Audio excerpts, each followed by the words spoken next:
είναι πέραν, ας πούμε, των συνηθισμένων δεδομένων σε ένα χωριό και το θέμα της μουσικής ως επάγγελμα και το θέμα ενός στούντιο ηχογραφήσεων. Δηλαδή δεν νομίζω ο πληθυσμός του Γαλλικού να έχει οποιαδήποτε εμπειρία από τέτοιον επαγγελματικό χώρο και ούτε μπορούν να φανταστούν πώς μπορεί να λειτουργεί κάτι τέτοιο. Οπότε για τους περισσότερους κατοίκους χωριού πιστεύω ότι δεν μπορούν να φανταστούν ουσιαστικά ότι δουλεύουμε. Βάζεις τον μπάσο εδώ, βγάζεις εδώ το chain το βρώμικο και βγάζεις εδώ το chain το καθαρό κατευθείαν στον ενισχυτή. Άρα το WA περνάει μόνο από αυτό που θα έχει και το βρώμικο. Ναι. Το σκεφτόμενος εκ των υστέρων, αυτό θα έλεγε να μπει σαν δεύτερο foot switch, να έχει δύο foot switch στο πετάλι.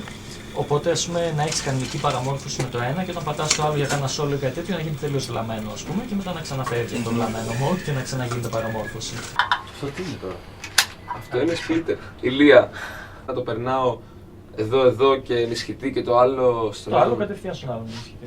Οκ, άρα περνάω το ένα κατευθείαν στον άλλον. Μπορείς να συνδέσετε μία αυτό 67 στον στην ενισχυτή Ιταλία. των άλλων. Επειδή είναι ακριβά το να εισάγουν ενισχυτές, ας πούμε, Fender και τέτοια από Αμερική, φτιάχνουν και σε άλλα μέρη της Ευρώπης, φτιάχνουν δικά τους, ας πούμε.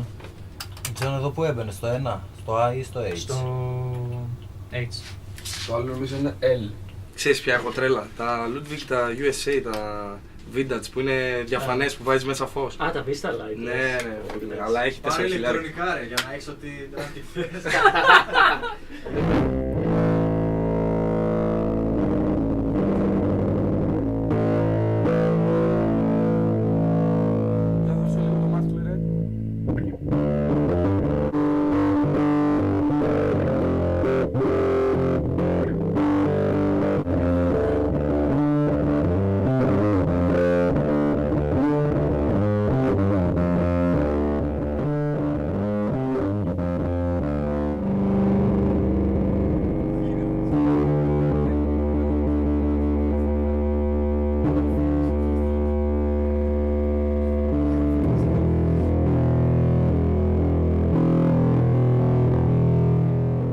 Ο Ηλίας διαφέρει από τους περισσότερους ανθρώπους που κάνουν αυτή τη δουλειά γιατί τον νοιάζει τι θα βγει στο τέλος. Δεν είναι ότι κάθεται, περιμένει να παίξεις, να το πληρώσεις και να σου κάνει ένα γενικό πράγμα που θα έκανε σε κάθε μπάντα.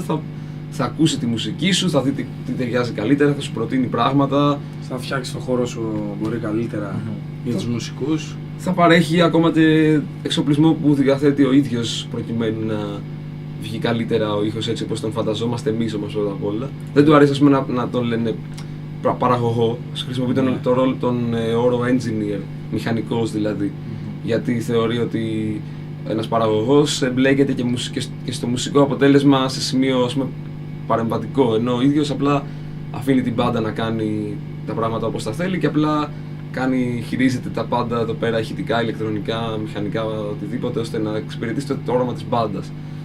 Και είναι λίγοι άνθρωποι που το κάνουν αυτό.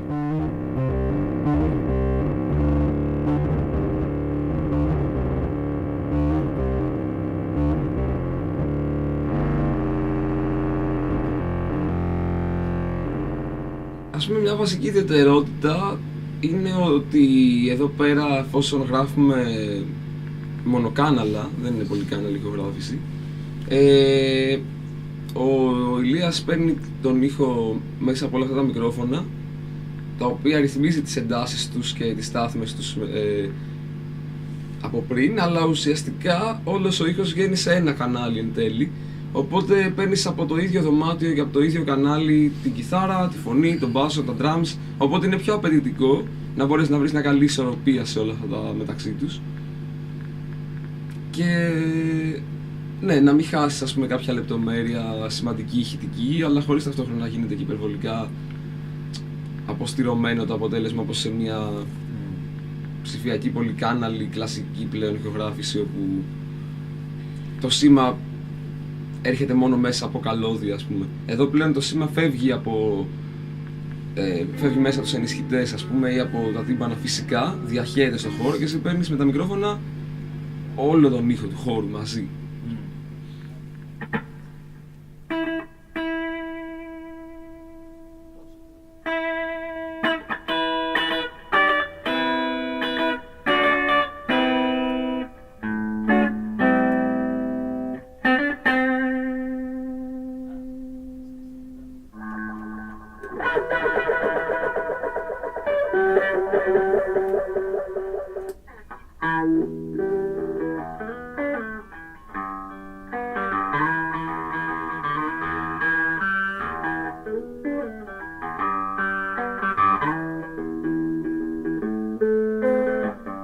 Δεν θα χάσεις χρόνο στο ίντερνετ ή δεν θα βγεις έξω, δεν έχεις να κάνεις ιδιαίτερα πράγματα. Εδώ έρχεσαι μόνο για να αφοσιωθείς σε αυτό το πράγμα. Και επειδή είσαι εδώ μέχρι να τελειώσεις τη δουλειά αυτή, πιστεύω ότι το αποτέλεσμα έχει πολύ περισσότερο να βγει καλό εδώ πέρα από ότι άμα κάνεις μια ηχογράφηση που διακόπτεται συνεχώς για να γυρίσεις πίσω στο σπίτι σου, μετά να ξαναπάω στο στούντιο, να ξαναστήσεις, να πληρώνεις με την ώρα. Όλα αυτά τα πράγματα είναι, ας πούμε, ανασταλτικά. Ενώ εδώ έρχεσαι, εστιάζεις μόνο σε αυτό που θες και μέχρι στιγμής μας έχει ωφελήσει πάρα πολύ. Μακάρι να το κάνανε, ας πούμε, και περισσότεροι καλλιτέχνες αυτό. Δηλαδή νομίζω ότι οι περισσότεροι αυτή τη στιγμή, ειδικά στην Ελλάδα, φοβούνται λίγο αυτή τη διαδικασία.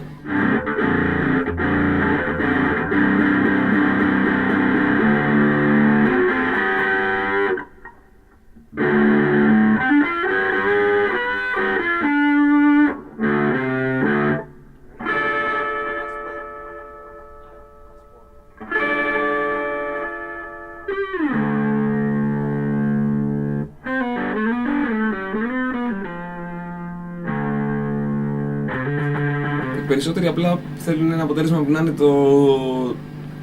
το συμβατικό, που να μην διαφέρει ιδιαίτερα από τον κανόνα που υπάρχει σήμερα.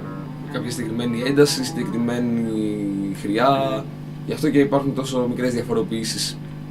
Αλλά αυτό δεν είναι ο τρόπος που κάνανε μουσική. Όταν οι σπουδαιότεροι καλλιτέχνες του παρελθόντος, ο καθένας είχε ένα πολύ δικό του ιδιαίτερο ήχο. Αυτό εμάς μας δείχνει ότι και εμείς πρέπει να ακολουθήσουμε αυτό το δρόμο.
Όπως ακουγόταν αυτό το πράγμα, Και να πεις και εσύ, Ελόη. με αυτά που έκανε ο Κώστας, απίστευτο. Άμα έπαιζες και εσύ από πάνω, θα ακουγότανε.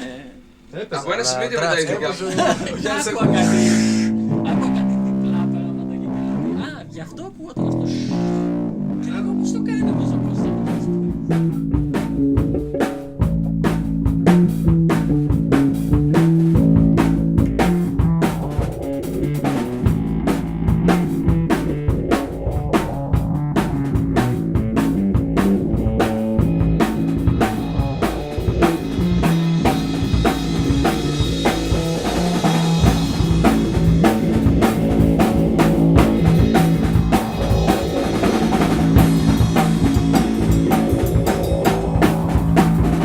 Το σπίτι το κληρονόμησα ουσιαστικά όταν πέθανε η γιαγιά μου,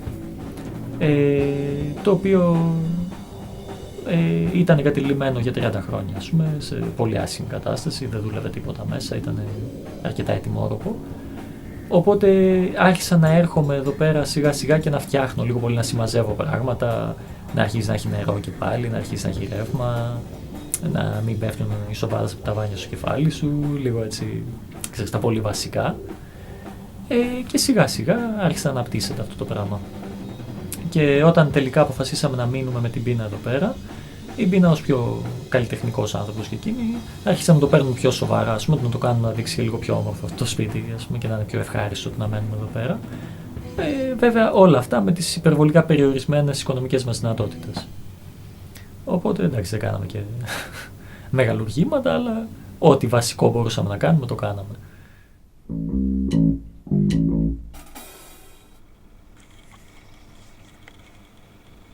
Manuals, Scott manuals also new. Okay, if you find it, I Like will... this, for example. Yeah, okay, no. If you find the Scott manual, I will love you forever. Come on, I don't want your love to depend on shit like that.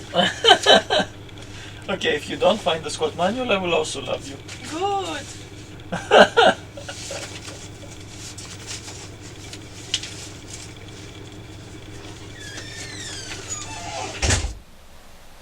So Elias and me, we decided to do the studio together.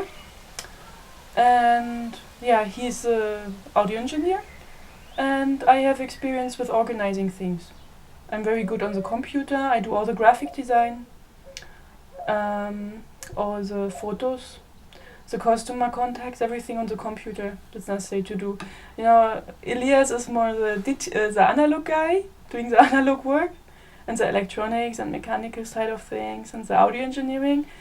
I'm more the digital guy, the digital person. I'm doing all the computer work, and I'm also doing some simple audio editing in a DAW. Yeah, under supervision, of course, of the engineer. And yeah, we are both doing very necessary work for the company. And sometimes it's a bit much for two people. But yeah, we manage.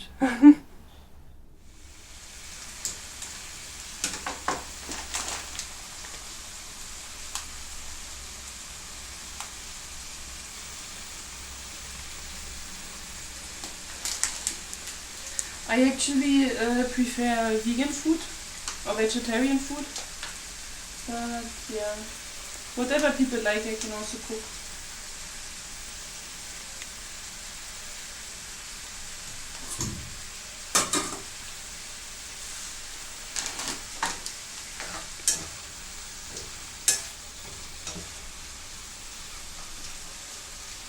We actually try to put good quality ingredients. Like the meat we get from a local butcher here in the village. And I go to the Laikia Goran, the next small town, on the market to get fresh vegetables. It's a huge farmers market.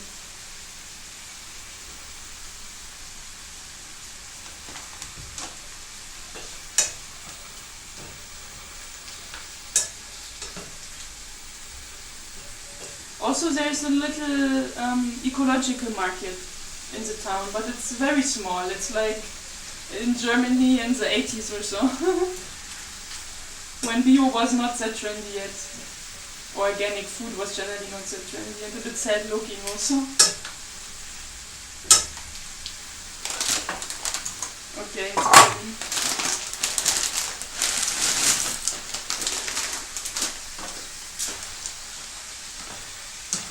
The good thing about chilo pitas is that they only need 3 minutes to get soft.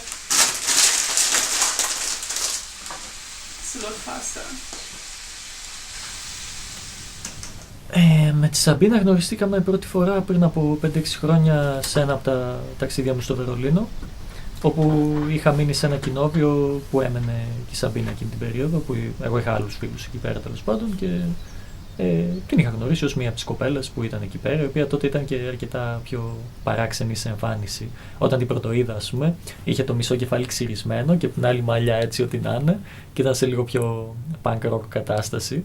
Αλλά μου είχε φανεί έτσι πολύ ενδιαφέρον άτομο από τότε.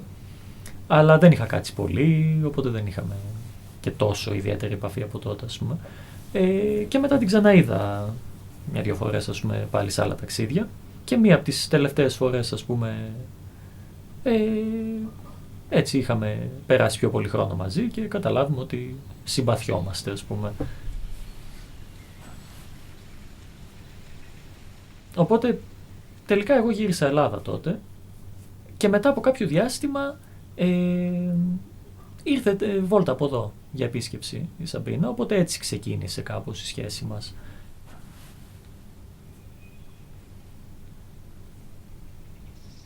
I also ask him, like, why do you never write me a love song? He says, because I never write love songs. I would be a bit afraid of it if he would ever try.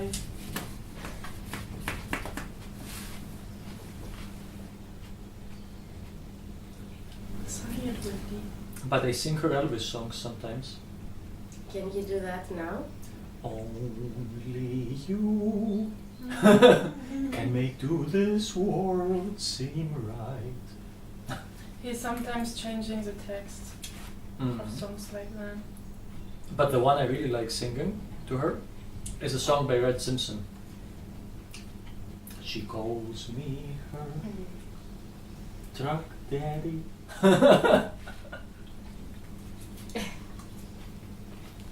Απελάχικο country. Jailhouse Rock.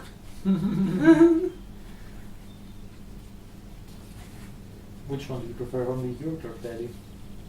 Elvis. You're so mainstream. Generally, living in a village I like as an idea. So the calm life here in Gallicos also was good for me, like I calmed down a lot. Before coming here, I had a very busy life in Berlin. I was also, before Berlin, traveling a lot, many years. I had a very fast life, similar to Jesus also. That's why we also fit, we have a lot of similar experience in our life. So, yeah, with him, I really felt like close and it just was fitting somehow.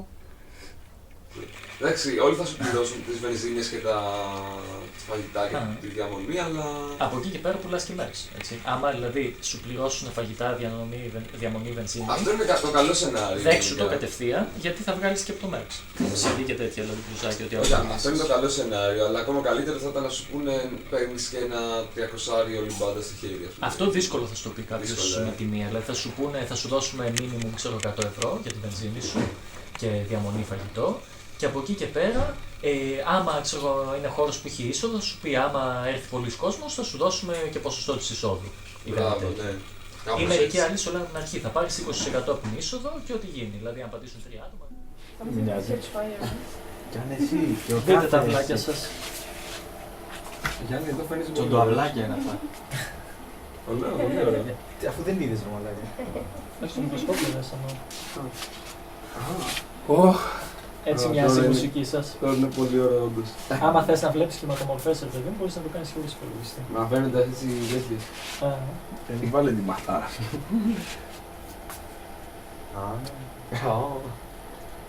Φοβερό. Αυτό είναι το γουά. Εσύ το κοιτάς όλο. Όταν το κόβεις μετά, ας πούμε. Όταν είναι για πίτρα, ναι. Τώρα αυτό θα το βάλεις μετά. Είναι έτοιμο να το βάλεις, τα ακούσεις το pick-up π.χ. τώρα αυτό. Έλα ρε. Οπότε καθώς παίζατε, αυτό έκανε κατευθείαν.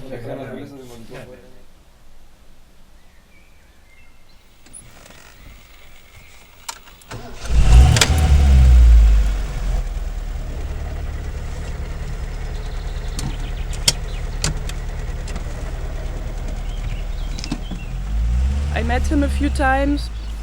but we never talked very much. So, and later he came over into the place where I lived to fix, I think, the car of a friend. Yeah, he's really skilled with like mechanical stuff, so he offered to fix it. And he came with a huge convoy of this old-timer van and a caravan in the back.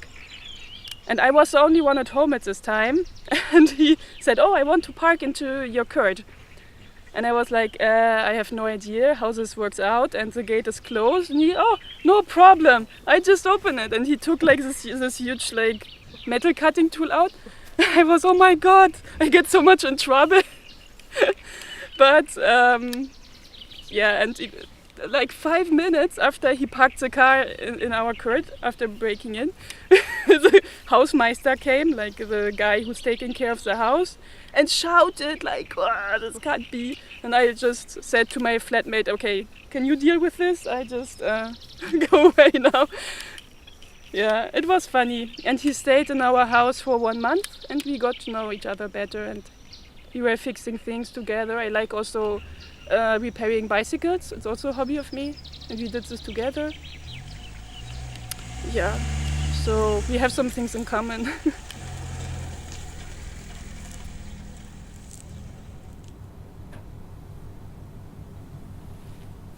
Το φως με ενοχλεί και προσπαθώ να δω τι μπορώ να βάλω για να μην με χτυπάει στα μάτια.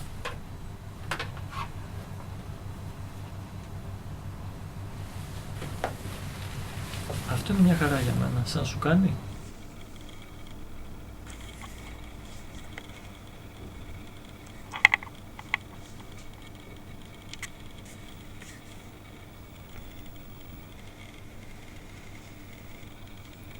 Γεννήθηκα και μεγάλωσα στη Θεσσαλονίκη σε μια οικογένεια όπου οι γονείς μου είχαν, τους άρεσε η μουσική, αλλά χωρίς να είναι η ίδια μουσική, χωρίς να ασχολούνται επαγγελματικά, ούτε ερασιτεχνικά, δεν παίζαν κάποιο όργανο, δεν είχαν κάποια επαφή πιο άμεση με το αντικείμενο, απλά ακούγανε μουσική.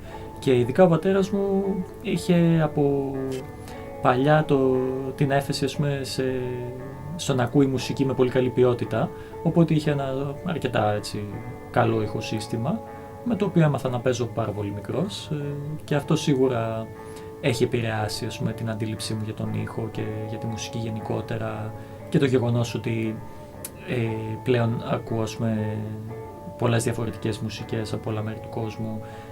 Αυτή η επιρροή φαντάζομαι ξεκίνησε, ας πούμε, από εκείνη την ηλικία, και από το τι βρήκα στο σπίτι που μεγάλωνα μέσα.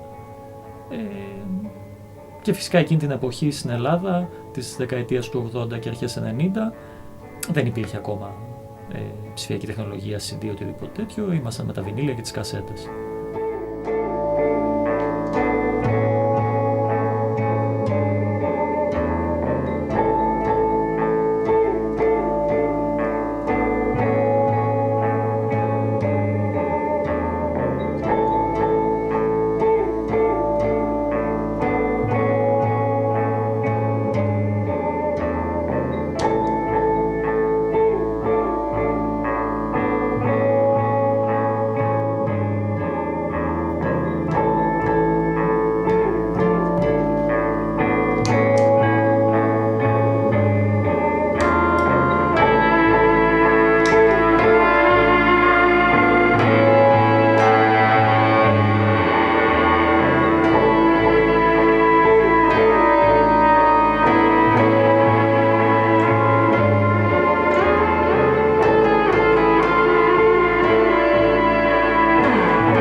Είχε και τα καλά του, είχε και τα άσχημά του το να μεγαλώνω σαν μοναχό παιδί. Είχα και με το παραπάνω την προσοχή των γονιών μου, ακόμα και σε περιπτώσεις που δεν θα ήθελα να την έχω. Ίσως θα ήταν πιο εύκολο για αυτούς, γιατί αν είχαν και άλλους σαν εμένα, μάλλον θα είχαν θέμα. Από την άποψη ότι ήμουν πάρα πολύ πεισματάρης, ας πούμε, και ήθελα πάντα να κάνω το δικό μου, ας πούμε. Και γενικά από πολύ μικρή ηλικία είχαν αυτό το τέτοιο, ας πούμε, ότι δεν είσαι εσύ για τέτοια, δεν θα κάνεις τίποτα στη ζωή σου και διάφορα τέτοια και με τη μουσική, οι γονείς μου το βλέπαν πάντα πιο πρακτικά. Τους φαινόταν κάπως ενδιαφέρον το ότι ασχολιόμουν με τη μουσική, αλλά ταυτόχρονα καταλαβαίναν ότι είναι πολύ δύσκολος τομέας επαγγελματικά, οπότε προσπαθούσαν όσο περνάει από το χέρι τους να με αποθαρρύνουν να ασχοληθώ με αυτό το πράγμα. Δηλαδή, μου λένε κάνε κάτι άλλο, γίνε δικηγόρος, γίνε κλειδαράς, γίνε οτιδήποτε, μη γίνεις μουσικός. Το οποίο εντάξει, το καταλαβαίνω πλέον, με όσα έχω τραβήξει κι εγώ ως μουσικός, αλλά και πάλι δεν το μετανιώνω, δηλαδή καλά έκανα σίγουρα που δεν άκουσα κανέναν, ας πούμε, στην νεαρή μου ηλικία και έκανα πάντα το δικό μου, δεν το μετανιώνω αυτό με τίποτα.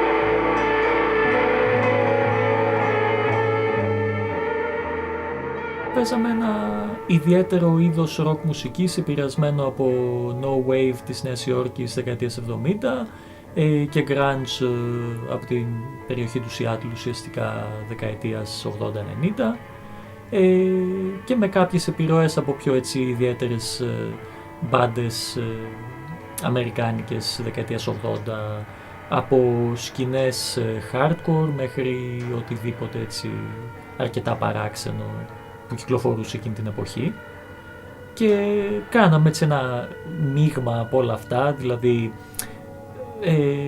ένα ας πούμε μελωδικό ροκ κάποιου τύπου με αρκετό πειραματισμό μέσα προς τη θορυβώδη κατάσταση του No Wave.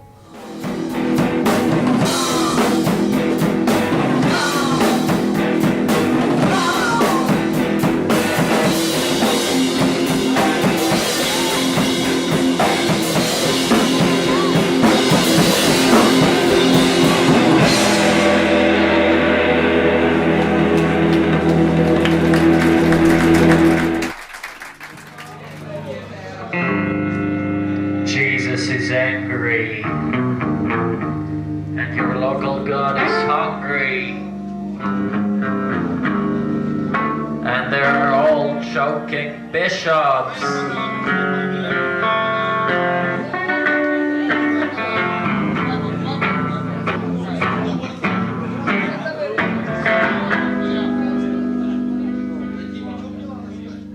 Γενικά κανένα από τα είδη μουσικής αυτά δεν είχε εκείνη την περίοδο καμία απήχηση.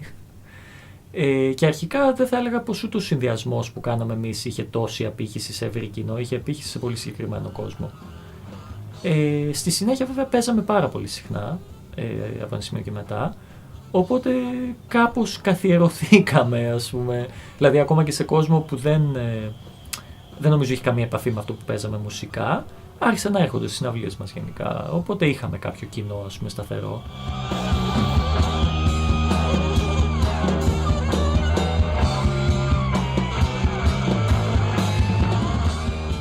Μετά από περίπου ένα χρόνο πρόβες και συναυλίες, ηχογραφήσαμε το πρώτο μας άλμπουμ, το οποίο είχαμε πάει σε ένα στούντιο τότε, αλλά δεν είχαμε και ιδιαίτερα μεγάλο budget, οπότε κάναμε τη βασική ηχογράφηση στο στούντιο και τα πήρα μετά να τα κάνω μίξη και mastering στο σπίτι.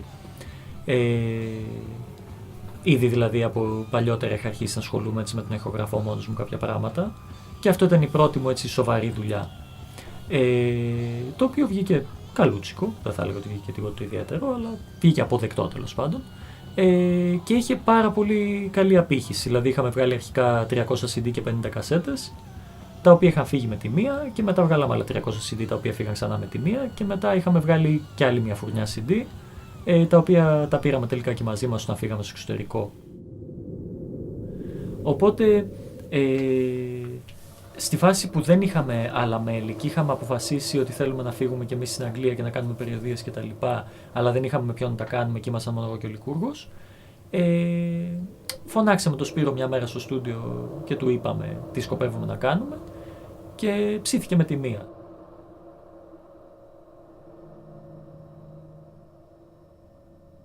Κανείς μας δεν είχε και πολλά λεφτά να πούμε ότι εντάξει είμαστε καλυμμένοι. Ήμασταν πιο πολλοί ότι είχα εγώ ένα αυτοκίνητο, είχαμε κάποια μηχανήματα, λέμε οκ, φορτώνουμε τα μηχανήματα στο αυτοκίνητο και φεύγουμε.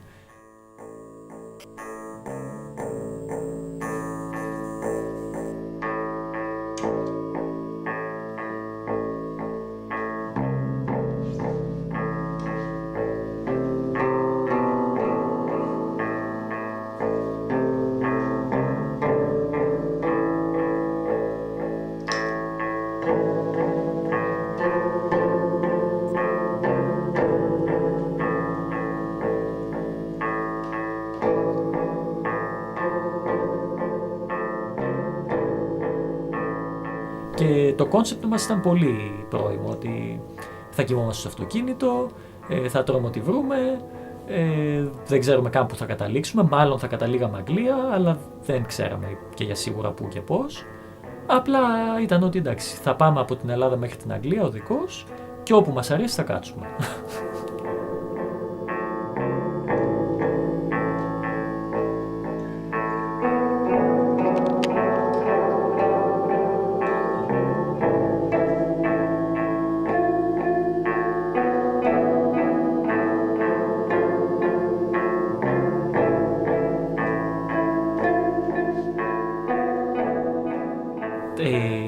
Η ζωή μου τα χρόνια που ταξίδευα και έβαζα μουσική ήταν άμεσα συνδεδεμένη με τη ζωή άλλων ανθρώπων και όλα δεν ήταν καθαρά το τι έκανα εγώ και τι ήθελα εγώ να κάνω μόνο. Είχε να κάνει και με το τι ήθελαν οι υπόλοιποι να κάνουν και με το τι έκανε η υπόλοιπη παρέα με τους οποίους ταξίδευα μαζί. Και αυτό επηρέασε πάρα πολύ και το τι έγινε από τη στιγμή που φύγαμε από την Ελλάδα και μετά. Που ουσιαστικά κάναμε μια περιοδία στην Ευρώπη, καταλήξαμε στην Αγγλία όλα ωραία και καλά, αλλά ο Σπύρος, ας πούμε, αποφάσισε να φύγει. Οπότε μείναμε εγώ και ο Λικούργος τελικά στην Αγγλία.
This room we built as a little extension to the house. It's like a little wooden hut, and it has multiple functions. Like in the beginning, I thought, okay, I need a lot more space for also following my own ideas and projects, and I learned Heilpraktikerin, which is like some kind of natural healer. I learned phytotherapy and physiotherapy, some kind of physiotherapy, like massages, spine therapies, things like that.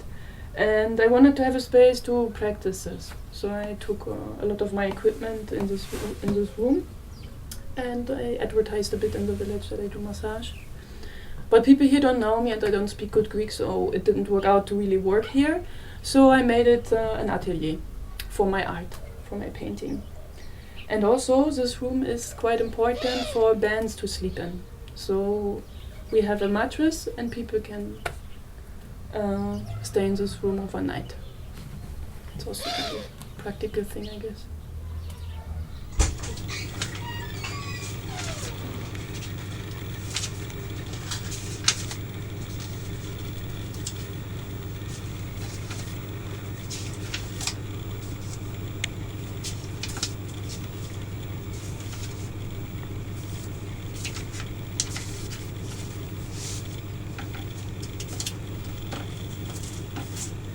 το προσπάθησα ιδιαίτερα, ας πούμε, να βγάλω μια εικόνα ενός στούντιο, ας πούμε, που δέχεται πελάτες από οποιαδήποτε χώρα του κόσμου. Και αυτό που κάνουμε σαν στούντιο, ο τρόπος με τον οποίο δουλεύω, είναι πάρα πολύ ιδιαίτερος. Οπότε δεν υπάρχει κάτι αντίστοιχο σε άλλες χώρες. Δηλαδή, ο λόγος γιατί να τραβηχτεί κάποιος να έρθει ως εδώ είναι γιατί του αρέσει ο τρόπος με τον οποίο δουλεύω. Και δεν μπορεί να βρει κάτι αντίστοιχο στη χώρα που βρίσκεται. Τώρα την επόμενη εβδομάδα θα έρθει ένα συγκρότημα από την Αγγλία να ηχογραφήσει εδώ πέρα, του Elliott and Everett. Και καπάκι έρχονται και άλλες ελληνικές μπάντες. Και μέσα στο καλοκαίρι περιμένουμε κι άλλο ένα συγκρότημα από την Αγγλία και από την επόμενη σεζόν, ας πούμε, από Σεπτέμβρη και μετά, υπάρχει και ένα συγκρότημα από Γερμανία που θέλει να έρθει. Οπότε έχουμε γενικά πελάτες από διάφορα μήκη και πλάτη του κόσμου.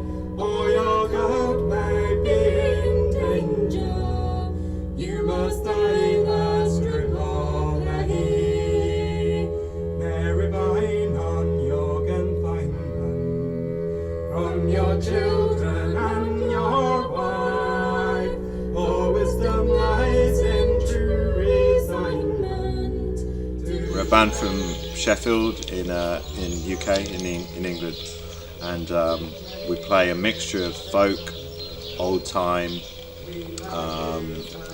Appalachian tunes, and there's lots of different styles there. They all use acoustic instruments, but the one thing that brings it all together is we sing songs with either a political message or a political theme. So we sing songs about poor people, about people who are trying to get some power back, who are trying to fight for better living conditions.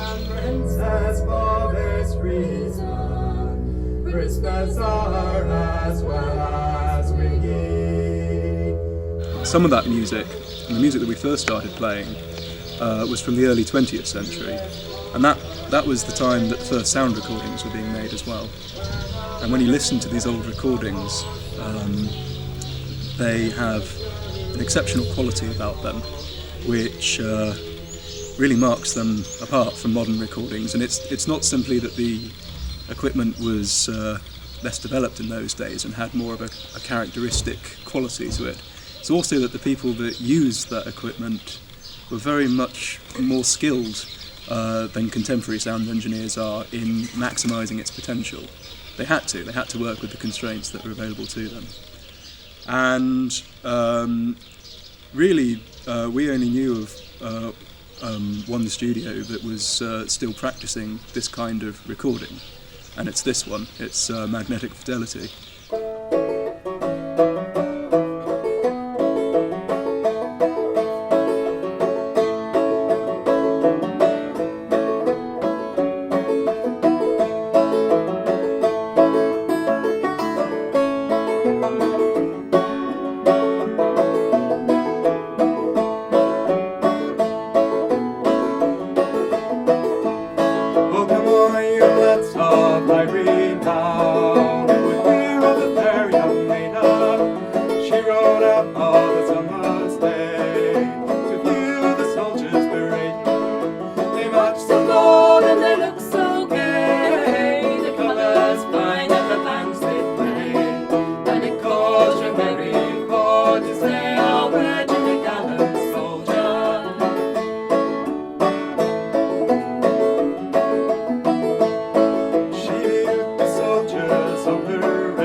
Ilyas is just very calm with the whole process. when we were stressing Yeah. about mistakes and worrying. He was He's a like, very reassuring person. yeah, it's great, it's fine, do it again. I think we get quite stressed as a band Yeah. when we're not getting things right, and he's the person who steers the ship in the right direction when we're in these crisis moments. So that's good. And it's good to have a voice outside of us. We've Yeah. heard everything 100 times and played it all a lot, so it's nice to have a different opinion. It's really good.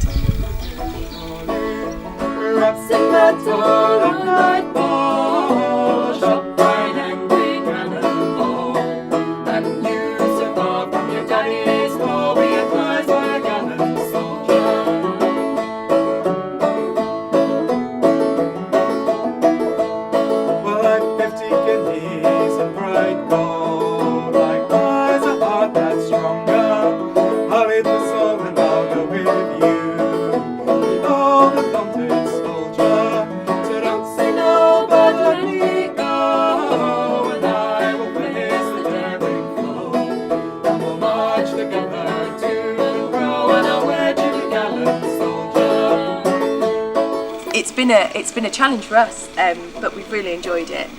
It's been a lot that we've learned about, and I think it's made us better as musicians.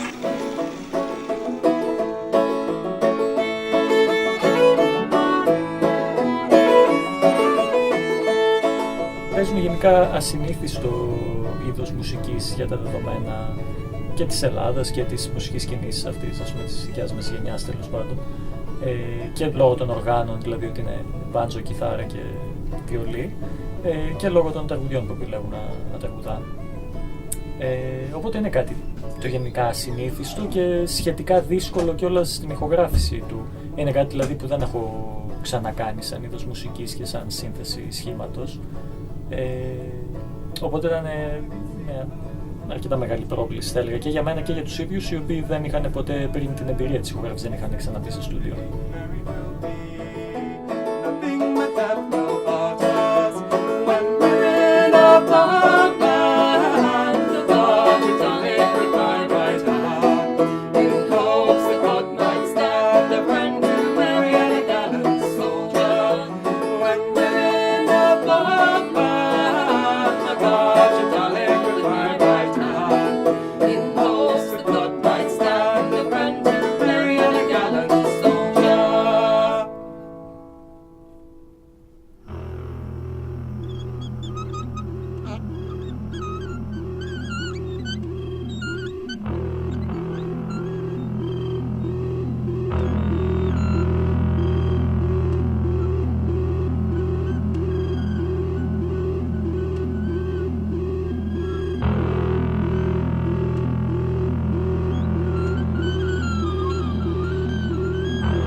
women.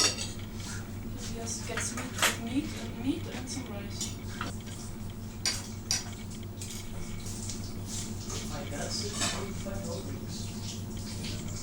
Εντάξει, είναι πάρα πολύ μικρό χωριό συγκριτικά με άλλα. Δεν έχει καθόλου ζωή, ας πούμε, δεν έχει κάτι να κάνεις εδώ πέρα.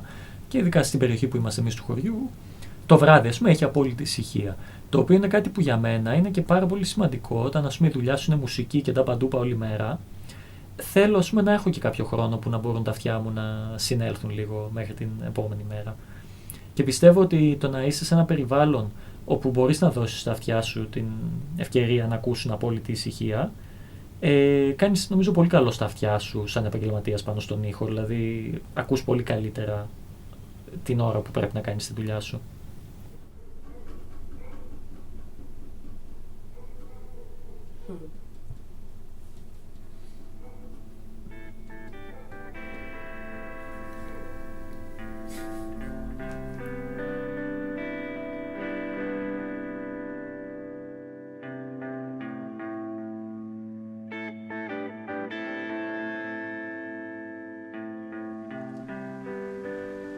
Since quite a while I'm working a lot in the studio full time, without holidays, without weekends. But it is a really nice thing to do, I think, because I really like music, I like art. And I really know that Elias is a really good engineer, recording engineer, and I really just love having guests, having bands, and I just love music.